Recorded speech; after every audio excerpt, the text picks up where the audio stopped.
안녕하세요. 안녕하세요. 네. 네, 여러분 놀라셨죠? 여기는 매경이 아닙니다. 여기는 설척입니다. 네. 네, 앵커님이라고 불러야 할까요? 아니 애널리스트님이라고 여기서는 불러야 이제 할까요? 팀장, 애널리스트. 네. 그쵸. 본업인. 네. 그럼요. 네, 이베스트 투자증권 투자전략 팀장으로서 맞아요. 오늘 신종호 팀장님의 뷰를 한번 들어보겠습니다. 먼저 자기소개 해주세요. 네, 안녕하세요. 네. 본캐로 인사를 드리면 네, 이베스트에서 투자 전략을 맡고 있는 신중호라고 합니다. 네. 반갑습니다. 네, 요즘 우리 자리를 너무 보고 계셔. 아니에요, 너무 절대 잘해. 아니에요. 제가 모니터링 몇 번 해봤는데 확실히 일단 좀 잘생기고 예쁜 사람이 해야 된다는 이유도 좀 알겠고 발음도 그렇고 어떻게 뭐 첫 방송 자료 화면으로 내보내? 아 그거 좀 삭제 못하나? 아이씨 피디님한테 좀 얘기해갖고 요즘 매경의 루키야, 매경의 루키. 그러니까 아니 우리가 이렇게 모시게 된 이유는 네. 정연하나가 우리의 네. 이제 과거 영상들을 쭉 훑어보다가 농업 관련주, 농기계 관련주 제일 먼저 얘기한 사람 신종호 팀장이다. 이래가지고 저희가 급하게 소환을 얻어걸린 했어요. 거죠. 에이. 저도 이거 본다 그래갖고 네. 어떤 식으로 내가 얘기했는지를 이렇게 원고를 보니까 2021년 4월 7일에 방송을 했던가? 그때였을 거야 아마. 맞아요. 그래서 여러 가지 얘기를 했는데 농업과 관련된 어떤 투자 테마가 중장기적으로 좀 좋을 수 있다. 이런 얘기를 하긴 했더라고요. 그러니까 이게 미국에서 먼저 성장주들이 맞아. 오르고 그 흐름이 네. 우리나라로 넘어온다. 그 당시 미국에서 뭐가 유명하냐라고 질문을 던졌는데 농업 이야기를 하셨어요. 그러니까 그때가 어떤 이슈가 있었냐 하면은 지금도 핫하지만 아직도 성장 테마라고 느끼고 있는 게 2차 전지나 모빌리티 쪽, 전기차, 자율주행차 이런 게 작년에 워낙 내내 핫했잖아요. 네.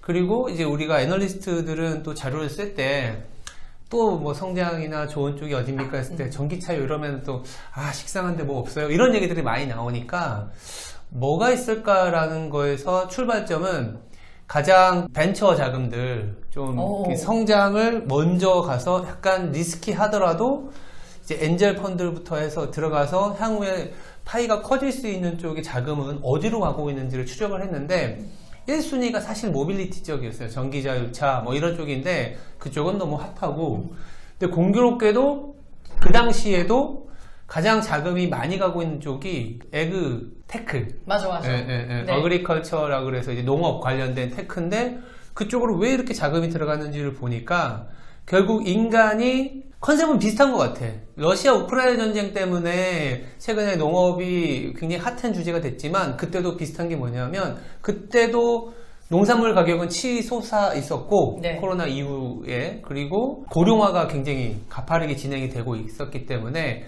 더불어서 친환경 문제가 있었거든. 이게 친환경 문제가 있으니까 비료를 때려 넣어서 생산성을 갖고 가는 게 아니라 뭔가 기술이 들어가서 수확량을 늘리는 뭔가 없을까? 이게 핵심이었어요. 그러니까 자연재해에 크게 영향을 받지 않고 농산물을 일정한 수로 공급할 수 있는 뭔가가 이제 필요한데 그게 이제 디지털 기술이 더해져야 하는 부분이다. 그렇죠. 그게 이제 나왔던 게 수직농법이라든지 아니면 뭐 우리나라에 상장되어 있는 기업 중에 하나는 그린플러스 같은 거 아니면 그때 또 다뤘었던 게 이제 대체육. 대체육과 관련된 부분들 이런 것들이었고 그때 나왔던 종목들이 롯데정밀화학이라든지 그리고 남해화학이라든지 이지바이오라든지 이런 종목들이었는데 사실 지금 굉장히 핫하잖아요. 이제 핫한데 어떻게 보면 기폭제가 러시아 우크라이나 전쟁으로 인해서 조금 더 만기한 건 맞지만 이게 단기에 끝날 것 같진 않아요. 왜냐하면 작년에 고민이 됐었던 부분은 결국은 소는 누가 키우냐였거든요. 맞아. 소는 누가 키우냐였는데 왜냐하면 고령화가 되고 있고 점점 식습관은 조금 더 고기라든지 이런 것들에 대한 니즈가 높아지는 상황에서 경작지는 계속 줄어들고 있고 근데 환경 문제는 있고 소 키울 사람이 없으니까 기술이 들어가야 된다는 게 핵심이었고 지금도 비슷하게 맞아떨어지는 게 환경변화, 지금 아르헨티나 쪽이나 이런 쪽 라니냐 이런 문제 때문에 파종 시기를 놓치거나 여러 가지 비료 가격이 높아져서 씨를 못 뿌리고 있다고 하더라고요. 그래서 단기적으로 올해 같은 경우에는 곡물 가격의 변동성은 있겠지만 음식료, 먹는 거와 관련된 성장이나 자금이나 기술에 대한 어떤 욕구는 오히려 더 강해지지 않겠냐 하는 생각을 갖고 있어요. 제가 요즘에 스마트팜 관련해서 사례 분석하고 있는데 아, 그러네. 작년에 이런 얘기를 이미 다 했었네. 제가 맞아요. 주제를 찾다가 그 에그테크에 맞아요. 꽂혀가지고 스마트팜으로 좁혀가지고 제가 최근에 사례 분석하고 있는데 아, 얘기 들으니까 와닿는 부분들이 많은 것 같아요. 그때 얘기해 주셨던 국내 상장 기업은 대동이었어요. 대동도 있었죠, 농기계. 그때 그때 K농기계야 이제는. 그거 어느새 농슬라가 됐더라고. 그니까요. TYM하고 대동 모빌리티였나? 그것도 비상장도 있고. 대동 같은 경우에 그때가 미국에 수출하는 기업이라고 보면서 어쨌든 우리나라에서 그나마 상장돼 있고 믿을 수 있을 만한 그리고 실적이 나오고 수출도 하고 있는 기업이 뭐냐 했을 때 대동이었거든요.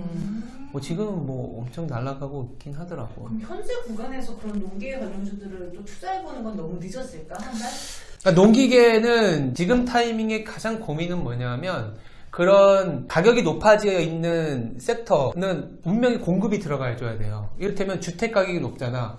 그러면 수요를 억제시키는 게 아니라 주택을 건설해서 가격을 다운시켜줘야 되고 곡물 가격이 높고 곡물에 대한 쇼티지가 발생했다 그러면 곡물 가격을 낮출 수 있는 공급을 늘리는 농기계, 사람이 이렇게 낯들고 하는 것보다는 기계로 하는 게 훨씬 수확량이 빨라지니까 기계가 들어가야 되는데 지금 문제는 그 수요 자체가 떨어지는 거에 대한 고민이 있는 거예요. 먹는 거에 대해서. 왜요? 그러니까 지금은 많이 먹지 않아요? 아니가 죽어서? 아니 그게 아니라 그러니까 소비 여력이 줄어들어서 소비 여력이 줄어들어서 소고기 2번 먹을 거 1번 먹는 시대가 와버리는 단기적으로는 올해 중반부터. 아, 이게 결국은 또 인플레이션이랑 연결이 되는 거예요? 그러니까 인플레가 너무 높다 보니까 실질 소득이 떨어지고 실질 소득이 떨어지다 보니까 외식이 좀 떨어지고 외식이 떨어지다 보니까 약간 필수 소비만 하는, 물론 돈 더 많은 사람은 더 좋은 거 먹겠지만 사실 그런 수요가 떨어지는 부분 때문에 이 인플레이션에 베팅하는 섹터인 이제 비료라든지 이런 거는 지금은 조금은 고민이 돼요. 지금은 고민이 되고. 1년 전에 샀었어야지. 그러니까 오히려 나는 지금 이 질문을 주신 김에 여러 이제 조사를 해보니까 어느 쪽에 자금이 많이 가고 있고 어느 쪽에 이 어떤 니치? 그러니까 향후에 어떤 식의 테마가 좋냐라고 보면 결국 먹는 거는 갖고 가는 건 맞는데 곡물 자체가 없으니까 비료를 때려 넣어서라도 먹겠다는 생각이 있지만 이제 앞으로는 뭐냐면 리오프닝이 되고 사람들이 굉장히 3년 동안 마스크 살았던 그 어떤 억압의 시간 때문에 이 세니테이션, 위생과 관련된 얘기를 생각을 해야 되는 거예요. 먹는 것도. 그래서 미국도 이제 유제품이라든지 건강과 관련된 쪽에 더 자금이 많이 들어가고 있고, 그러니까 지불되는 거에 대해서 조금 더 프리미엄을 줄 수 있는 큐가 분명히 있지만, 그래서 뭐 유제품이라든지, 그리고 사람들이 건강해져야 되기 때문에 예전에는 코로나 이전에는 막 좋을 때 막 술 먹고 이랬잖아. 술 먹고 이러는데 이제는 술 먹고 면역력이 떨어지면 코로나 걸린다는 거 알기 때문에 노날콜 비버리지인데 약간은 그 술을 대체할 수 있는, 그래서 뭐 예를 들어서 대마와 관련된 음료 이런 쪽에 자금이 들어가고 있고, 그 다음에 지금 많이 빠졌지만 다시 저는 이제 좀 생각을 가다듬을 수 있는 게 사료가 너무 비싸지니까 돼지, 소를 키우기가 너무 어려워졌고, 근데 건강도 해줘야 되고 대체육이 다시 또 부각이 되지 않겠나. 비욘드 미트? 두부로 고기만 내고 그런 거요? 풀무원 이런 거. 그래서 대체육이라든지 유제품이라든지 노란콜 비버리지 쪽은 지금은 좀 관심이 없어요. 한번탕 이제 붐이 일어났다가 다시 꺼졌는데 이 농산물과 관련된 쪽에서 조금 더 니치 쪽으로 더 확산되지 않겠나. 그럼 어찌됐든 간에 국내 증시 안에서 우리가 찾아볼 수 있는 섹터로는 음식료가 되는 거예요, 그러면? 그쵸. 왜냐하면 이제 Q가 빠질 수 있는 수요, 디맨드 쇼크가 올 수도 있다라는 게 지금 시장의 고민인데, 그럼에도 불구하고 Q 자체가 유지가 될 수 있는 섹터가 어디냐라고 보면은 음식료거든. 네, 그래서 음식료하고 제약죠? 헬스케어? 네. 약간 불가리스 뭐 이런 비타민 이런 거 뭐 그런 것도 있고, 아니면 제약은 뭐냐면 예방. 그러니까 처방이 아니라 예방 쪽으로 가는 거죠, 이제. 약간 걸려서 치료하는데 비용이 너무 많이 드니까 걸리기 전 단계에 대한 여러 가지 테크놀로지에 자금이 많이 가는데, 뭐 우리가 흔히 알고 있는 진단키트 이런 것도 있지만 그거는 코로나 진단키트고, 실질적으로 예방하는 진단과 관련된 뭐 그 요즘 토스인가 어디서 유전자 알아요? 키트를 보내주는데 그러니까 그런 식의 그러면 내가 거기에 침을 묻혀서 보내면 걔네가 유전자 검색을 해서 나한테는 어떤 알러지가 있고 뭐가 있고 뭘 피해야 되고 나는 어떤 성향이면 이걸 유전자 검색을 쫙 해준대. 토스에서 왜 그걸 해줘? 모르겠어. 그게 이벤트성으로 한 달에 한 번씩 추첨을 받아서 해준대. 미국 같은 경우에 CVS 헬스케어인가 그런 데도 맞아요. 있고 유나이티드 있죠. 헬스케어 네. 그러니까 뭐냐면 전방위적인 그 사람들의 이 건강에 대해서 계속 추적해 주는 거 그런 산업이 이제 계속 커질 수밖에 없는 것 같아. 지불 의사가 있고 그리고 섹터에서도 Q가 충분히 받쳐줄 수 있는 지금은 뭔가 계속 소비의 침체가 일어날 수 있는 가능성이 있는 게 올해 중반부터 올해 후반까지고 파월이 어떻게든 긴축을 해서 인플레 잡겠다고 했기 때문에 그 인플레를 잡는 과정에서 수요가 사라질 수 있다라는 거를 깔고 간다 보면 농산물에서 연결된 아이디어이긴 하지만 그 안에서도 디맨드가 유지될 수 있는 쪽은 아까 얘기했던 쪽이 아닌가. 그러면은 국내로 봤을 때는 약간 풀무원 있고 그렇죠. CJ 제일제당 있고 정도 가능하죠. 그렇죠. 그런 기업들 그 뱅크샐러드고 토스가 아니라 뱅셀. 뱅크샐러드고 마크로젠하고 손잡아서 한대요. 마크로젠은 이거 이렇게 원래 피하고 하는 진단님 데니까. 그러니까 마크로젠이 수혜를 받을 수 있을지 나는 잘 모르겠지만 그런 쪽으로 이제 컨셉을 잡아서 가는 기업들이 좀 성장이 있다라고 할까? 그럼 국내 말고 해외 증시, 그냥 미국 증시에서 셀렉해 볼 수 있는 종목이 있어요? 아니면 뭐 ETF가 존재해요? 요즘에 국내도 워낙 진짜 다양한 ETF가 많이 생겨가지고 맞아. 웬만한 섹터와 테마 이런 거는 ETF로 살 수 있어. 직접적인 종목이 없다면.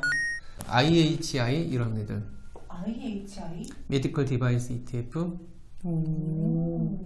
이거 나중에 캡처해서 보내주세요. 저희가 자료 화면으로 내보낼게요. 오케이, 이게 iShare US 메디컬 디바이스 ETF라고 있어요. 코드는 IHI. 예, 그 구글에서 그냥 메디컬 디바이스 ETF 치면은 나오긴 하는데 뭐 유튜브 올리실 때 네. 예, 같이 올리셔도 괜찮을 것 같습니다. 우리가 또 이제 내년에 후회하고 있을 수 있어. 아니 물론 올라간다면 좋은데 모르겠어요. 그러니까 이게 컨셉적으로는 좀 그럴 것 같고, 그러니까 제 생각도 제 생각이지만 워낙 많은 공부를 한 사람들이 벤처나 이런 쪽에 자금을 투여를 했을 거잖아. 그리고 앞으로는 어떤 세상이 될까? 그러니까 치료를 받는 비용이 100만 원이라면 그냥 그 치료를 받지 않기 위한 진단은 그거보다 더 밸류를 더 줘야 되니까. 그러면 100만 원이 아니라 뭐 1000만 원 뭐 이렇게까지 더 가는 거잖아. 그래서 그런 생각에서 아마 이런 쪽으로 자금이 더 가고 관심이 높아지는 거 아닌가 생각이 됩니다. 그러면 일단 음식료 쪽에서 아이디어를 찾아볼 수 있고 그거는 뭐 국내 상장사로는 풀무원, CJ 제일제당 뭐 이쪽이 될 것 같고, 여기 진단과 관련된 헬스케어 쪽은 미국에서 ETF로 한번 접근을 해보자. 네. 이렇게 말씀해 그렇죠. 주셨어요. 우리나라는 사실 조금 너무 조그맣고 산업이 잘 안 돼 있어서 네. 미국 쪽 ETF 지금 타이밍은 좀 변동성은 있지만 네. 이럴 때 좀 잡아놓으면 괜찮지 않을까. 모아가자. 네. 알겠습니다. 작년에 딱 1년 전이었네. 대동을 얘기해 주셨으니까. 네. 한번 1년 후에! 1년 후에 그래, 한번 다시 가봅시다. 한번. 네. 1년 후에 다시 한번. 딱 1년 전이었네. 어떻게 비슷하면. 그러니까. 2023년 5월에 아니면 4월 5월에 한번 리뷰하는 영상으로 그럴 다시 거, 한번 네. 역사를 남겨봅시다. 박제해놓고. 네, 알겠습니다. 그러면 1편 박제하고 2편으로 넘어가겠습니다. 알겠습니다.